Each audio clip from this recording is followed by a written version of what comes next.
ప్రభువుని స్తుతించుచు ఘనపరచుచు ఎవరి స్థలంబులలో వారు కూర్చునండి. ప్రియులారా, అందరికీ మరణం.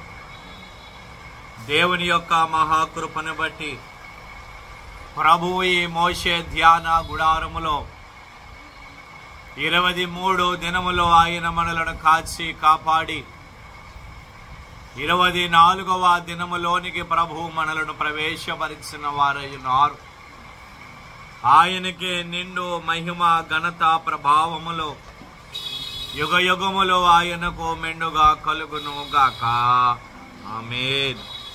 అలాగే సాతాను ఆటంకము కలుగు చేయాలని చూసినప్పటికీ దేవుని యొక్క మహాకృపను బట్టి ఆటంకమును తొలగించినటువంటి ఆ దేవాతి దేవునికే నిండు మహిమ ఘనత ప్రభావములో యుగ యుగములో ఆయనకు మెండుగా కలుగును గాక. ఆమేన్. అలాగే రాత్రికాల సమయమందు ఆయన సన్నిధిలో ఆయన దైవ ధ్యానములో ఏకీభవించిన ఆయన బిడలారా, ప్రభువు మిమ్ములను, మీ కుటుంబములను, మీ పనిపాటులను, మీరు చేయుచున్న సకల కార్యములను ఆయన బహుగా దీవించి ఆశీర్వదించును గాక. కొద్ది నిమిషాలు క్లుప్తముగానే దేవుని యొక్క వాక్యమును ధ్యానము చేద్దామండి. 24వ అధ్యాయము 18వ వచనమును చదువుకుందామండి.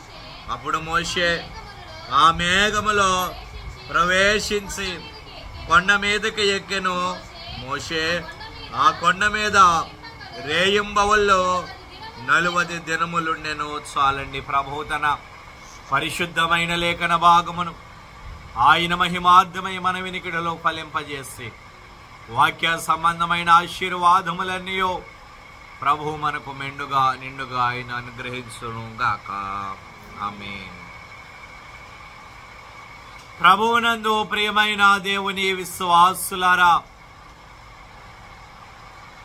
అరణ్య ప్రయాణములో ఉన్నటువంటి ఇశ్రాయేలు ప్రజలు సీనాయి అరణ్యములో వారు ఉన్నటువంటి వారై ఉన్నారు. ఏలీములో ప్రారంభమైనటువంటి వారి యొక్క ప్రయాణము అక్కడి నుండి రెఫీదీమునకు వారు వచ్చారు. అక్కడి నుండి సీనాయి అరణ్యములోనికి వారు వచ్చి అక్కడ వారి యొక్క గుడారములను వారు ఏర్పాటు చేసుకుని దేవుని యొక్క ఆజ్ఞల కోసము, మాటల కోసము వారు ఎదురు చూచుచూ ఉన్నటువంటి వారై ఉన్నారు. ఈ సీనాయి అరణ్యములో ఉన్నటువంటి ఒక పర్వతమును యేసు క్రీస్తు ప్రభువులు వారు ఎన్నుకొని మోషేతో ఆయన మాట్లాడుచు మోషేను ఆ పర్వతము మీదకి ఆయన రమ్మన్నటువంటి వారై ఉన్నారు. మోషే, అహరోను ఇరువురు కూడా, అహరోను, నాదాబు, అబీహు ఇశ్రాయేలుల పెద్దలలో 70 మంది యెహోవా యొద్దకు ఎక్కి వచ్చి దూరమున సాగిలపడుడి. మోషే మాత్రము యెహోవాను సమీపించవలెను, వారు సమీపించకూడదు, ప్రజలు అతనితో ఎక్కి రాకూడదు అని ఆయన అంటున్నారు. ఏ సీనాయి పర్వతమునైతే ఆయన ఎన్నిక చేసుకున్నారో ఆ పర్వతము మీదకి కేవలము మోషే గారికి మాత్రమే ఆయన ఎక్కి రావడానికి ఆయన అవకాశమును ఆయన కల్పించుచున్నారు. మిగిలిన వారెవ్వరును కూడా కొండ దరికి వారు రాకూడదు, కేవలము మోషే మాత్రమే ఎక్కి రావలను. మిగిలిన ప్రజలందరూ కూడా యెహోవా మాట ఆలకించవలను. అంటే వారు ప్రభువు ఎలాగున చెబితే మేము అలాగున చేస్తాము అని వారు ఎలుగెత్తి వారు చెప్పినటువంటి వారుగా ఉన్నారు. అలాగున యెహోవా మేఘము ఆ సీనాయి పర్వతము మీదకి రాగా 6 దినములో మేఘము ఆ పర్వతమును కమ్ముకున్నది. 7వ దినమున ప్రభువు మోషేను పిలువగా మోషే సీనాయి పర్వతము ఎక్కి ఆయన వెళ్ళిపోయాడు. 40 రాత్రింపగళ్ళు ఆయన ఆ సీనాయి పర్వతము మీద ఆయన ప్రభువుతో అన్నపానములు ఏమీయును లేకుండా ఆయన 40 రాత్రింపగళ్ళు ఆయన ఆ సీనాయి పర్వతము మీద ప్రభువుతో ఆయన మాట్లాడాడు. అయితే ఆ సీనాయి పర్వతమునకు మరి ఒక పేరు ఉన్నది.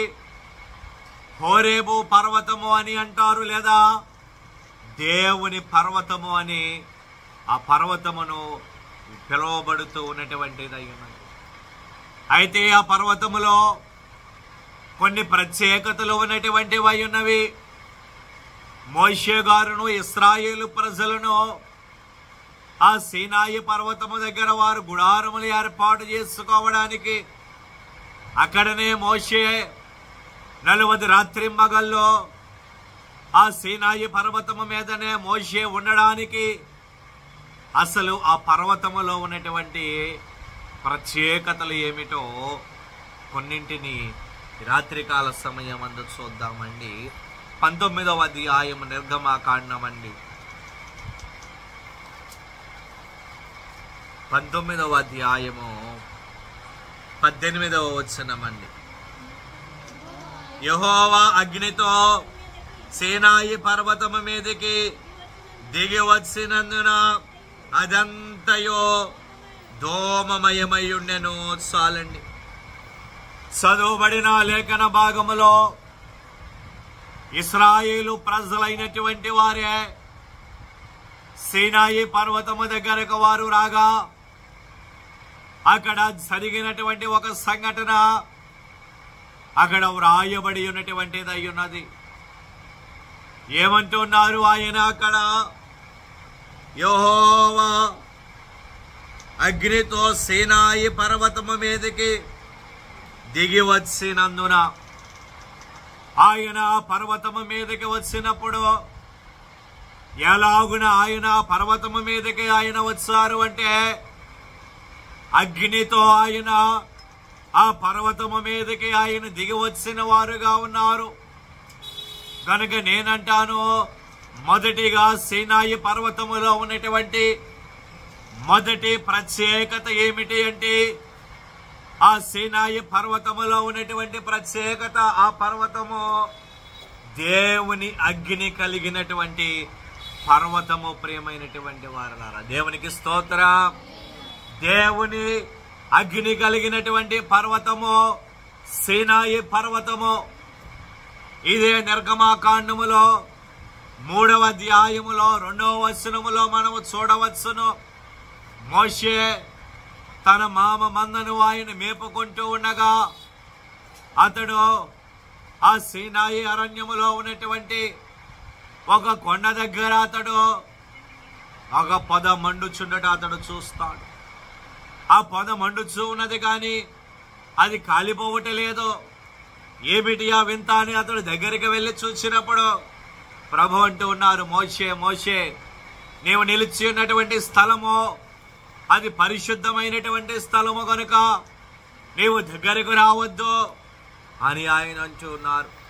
అలాగే 24వ అధ్యాయం అండి, నిర్గమాకాండము 24వ అధ్యాయము 17వ వచనం అండి. యెహోవా మహిమ ఆ కొండ శిఖరము మీద దహించు అగ్ని వలె ఇశ్రాయేలీల కన్నులకు కనబడెను. చాలండి. ఆ యొక్క సీనాయి పర్వతము మీద దేవుని యొక్క మహిమ ఎలాగున కనబడుచు ఉన్నది అంటే దహించు అగ్ని వలె కనబడుచు ఉన్నటువంటిది అయి ఉన్నది. అయితే ఆ అగ్ని దేనికి సాదృశ్యముగా ఉన్నది అంటే అపోస్తుల కార్యముల గ్రంథములో మనము చూడవచ్చును. 2వ అధ్యాయములో వారు మేడగదిలో ఉన్నప్పుడు బలముగా వేగముగా వీచు గాలి వంటి ఒక శబ్దము ఆ గదిలోనికి వచ్చినది. అది అగ్ని నాలుకలుగా విభాగింపబడినట్లుగా ఆ అగ్ని వారి మధ్య దిగగా అక్కడ జరిగిన కార్యం ఏమిటి అంటే అందరూ కూడా పరిశుద్ధాత్మతో నిండుకొనిన వారే ఆ ఆత్మ వారికి వాక్శక్తి అనుగ్రహించిన కొలది వారు అన్య భాషలతో వారు మాట్లాడసాగిన వారై ఉన్నారు. కనుక నేనంటాను, మొదటిగా అది దేవుని అగ్ని కలిగిన కొండ పర్వతము అనగా అది ఎటువంటి పర్వతము అంటే పరిశుద్ధాత్మ కలిగినటువంటి పర్వతము, సీనాయి పర్వతము. ప్రియమైనటువంటి వారలారా, దేవునికి స్తోత్రం. ఈనాడు మనమే దేవుని మందిరానికి మనము వచ్చాము, ఆయన సన్నిధికి మనము వచ్చాము. ఆయన సన్నిధి ఎటువంటిది అంటే పరిశుద్ధాత్మ కలిగినటువంటి సన్నిధి, ఆయన యొక్క సన్నిధి. కనుక ఆ పర్వతములో ఉన్నటువంటి మొదటి ప్రత్యేకత అది దేవుని అగ్ని అనగా పరిశుద్ధాత్మ కలిగినటువంటి పర్వతము. రెండవదిగా చూసినట్లయితే 19వ అధ్యాయం అండి, నిర్గమాకాండము 23వ వచనము. ప్రియులారా,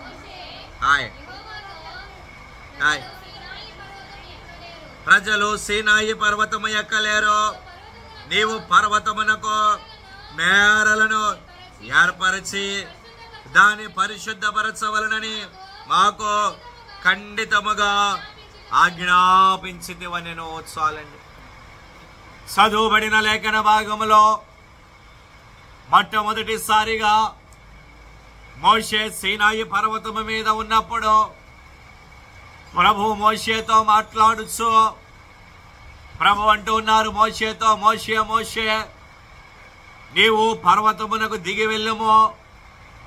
ప్రజలైనటువంటి వారు పర్వతము మీదకి వారు వస్తారేమో, వారు పర్వతము మీదకి వచ్చినట్లయితే వారు మరణశిక్ష వారు పొందుకుంటారు అని ప్రభు మోషేతో అంటే, అప్పుడు మోషే ప్రభువుతో అంటూ ఉన్నాడు, ప్రభువా, ప్రజలు సీనాయి పర్వతమును వారు ఎక్కలేరు, ఎందుకనగా నీవు పర్వతమునకు మేరలను ఏర్పరిచి దానిని పరిశుద్ధపరచవలనని మాకు ఖండితముగా ఆజ్ఞాపించితివి అని ఆయన అంటూ ఉన్నాడు. కనుక నేనంటాను, రెండవదిగా ఆ పర్వతములో ఉన్నటువంటి రెండవ ప్రత్యేకత ఏమిటి అంటే ఆ పర్వతము పరిశుద్ధత కలిగినటువంటి పర్వతము. ప్రియులారా, మొదటిగా పరిశుద్ధాత్మతో నింపబడిన పర్వతము, రెండవదిగా పరిశుద్ధత కలిగినటువంటి పర్వతము సీనాయి పర్వతము. యేసుక్రీస్తు ప్రభువుల వారు ఆయన ఎంతటి పరిశుద్ధుడో ఆ పర్వతమునకు అంతటి పరిశుద్ధతను ఆయన అనుగ్రహించినటువంటి వారై ఉన్నారు. కనుక దేవుని సన్నిధిలో ఉన్నటువంటి మనమును కూడా పరిశుద్ధతను మనము పొందుకోవాలి. మనమే పాపుల వలె మనము ఉండరాదు, పరిశుద్ధతను మనము పొందుకోవాలి. కీర్తనల గ్రంథం అండి 68వ కీర్తన. ప్రియులారా, 68వ కీర్తన అండి 15వ వచనము. ప్రియులారా, బాషాను పర్వతము, దేవ పర్వతము, బాషాను పర్వతము, శిఖరములు గల పర్వతము, శిఖరములు గల పర్వతములారా, దేవుడు నివాసముగా కోరుకొన్న కొండను మీరేలా ఓరచూపులు చూచుచున్నారు. యెహోవా నిత్యము అందులోనే నివసించును. చాలండి. చదువుబడిన లేఖన భాగములో కీర్తనాకారుడు అంటూ ఉన్నటువంటి మాట 17వ వచనం అండి, దేవుని రథములు సహస్రములు సహస్రహస్రములు, ప్రభువు వాటిలోనున్నాడు, సీనాయి పరిశుద్ధమైనట్టు ఆ కొండ పరిశుద్ధమాయను. చాలండి. చదువుబడిన లేఖన భాగములో కీర్తనాకారుడు అంటూ ఉన్నటువంటి మాట, సీనాయి పరిశుద్ధమైనటువంటి పర్వతము అని ఆయన అంటూ ఉన్నారు. కనుక ఆ పర్వతములో ఉన్నటువంటి రెండవ ప్రత్యేకత అది పరిశుద్ధత కలిగినటువంటి పర్వతము. మూడవదిగా నిర్గమాకాండం అండి 24వ అధ్యాయము 12వ వచనం అండి. అప్పుడు యెహోవా మోషేతో ఇట్లనెను, నీవు కొండ ఎక్కి నా యొద్దకు వచ్చి అచ్చట నుండము. నీవు వారికి బోధించినట్లు నేను వ్రాసిన ఆజ్ఞలను, ధర్మశాస్త్రమును, రాతి పలకలను నీకిచ్చేదను. చాలండి. చదువుబడిన లేఖన భాగములో ప్రభువు మోషేతో మాట్లాడుచు ఆయన అంటూ ఉన్నటువంటి మాట ఏమిటి అంటే, మోషే మోషే, నీవు సీనాయి పర్వతము మీదకి నీవు ఎక్కి రావలను. అక్కడ నీవు ప్రజలకు బోధించినట్లు నేను వ్రాసిన ఆజ్ఞలను, ధర్మశాస్త్రమును నీకిచ్చదను అని ఆయన అంటున్నారు. ఏమిటవి ఆయన ఆజ్ఞలు అనగా, ఆయన ధర్మశాస్త్రము అనగా ఏమిటి? అదంతయును కూడా ఆయన యొక్క వాక్యమే. కనుక సీనాయి పర్వతములో ఉన్నటువంటి మూడవ ప్రత్యేకత ఏమిటి అంటే, ఆ పర్వతము దేవుని వాక్యము కలిగినటువంటి పర్వతము. ప్రియమైనటువంటి వాళ్ళారా, దేవునికి స్తోత్ర. దేవుని యొక్క వాక్యము కలిగిన పర్వతము సీనాయి పర్వతము. ఈనాడు దేవుని మందిరములో ఉన్నటువంటి ఆయన బిడలారా, ప్రతి మందిరము ఒక సీనాయి పర్వతము. అయితే ప్రతి మందిరములో కూడా దేవుని యొక్క వాక్యము ఉన్నటువంటిది అయి ఉన్నది. దేవుని యొక్క వాక్యమును మనము శ్రద్ధగా విని ఆ వాక్యమును మనము గైకొనాలి. కనుక దేవుని యొక్క వాక్యము కలిగినటువంటి కొండ సీనాయి కొండ. 4వదిగా 34వ అధ్యాయం అండి, నిర్గమకాండము 2వ వచనము. ప్రియులారా, ఆయ్ ఆయ్ ఆయ్ ఆయ్ ఆయ్ ఆయ్ శిఖరము మీద నా సన్నిధిని నిలిచి ఉండవలెను. చాలండి. ఇక 4వదిగా ప్రభు అంటూ ఉన్నటువంటి మాట మోషేతో, మోషే మోషే, ఉదయమున నీవు సిద్ధపడి సీనాయి కొండ ఎక్కి అక్కడ శిఖరము మీద నా సన్నిధిని నిలిచి ఉండవలెను అని ఆయన అంటున్నాడు. కనుక నేనంటాను, 4వదిగా అది ఎటువంటి పర్వతము అంటే దేవుని యొక్క సన్నిధి కలిగినటువంటి పర్వతము సీనాయి పర్వతం. ఈనాడు మనము దేవుని మందిరానికి వచ్చాము. ఆయన మందిరమునకు వచ్చినటువంటి మనందరి కుటుంబములలో, మన జీవితములలో కూడా ఆయన సన్నిధి ఒక భాగమైపోయి ఉండాలి. కుటుంబములలో, కుటుంబ ప్రార్థనలలో సన్నిధి ఒక భాగమైపోయి ఉండాలి. అప్పుడే దేవుడు మనకు బలమైన ఆశీర్వాదములు ఆయన మనకు అనుగ్రహిస్తారు. ఇక 5వదిగా సంఖ్యాకాండం అండి, 28వ అధ్యాయము. ప్రియులారా, 26వ వచనం అండి. ఆయ్ ఆయ్ ఆయ్ ఆయ్ ఆయ్ ఆయ్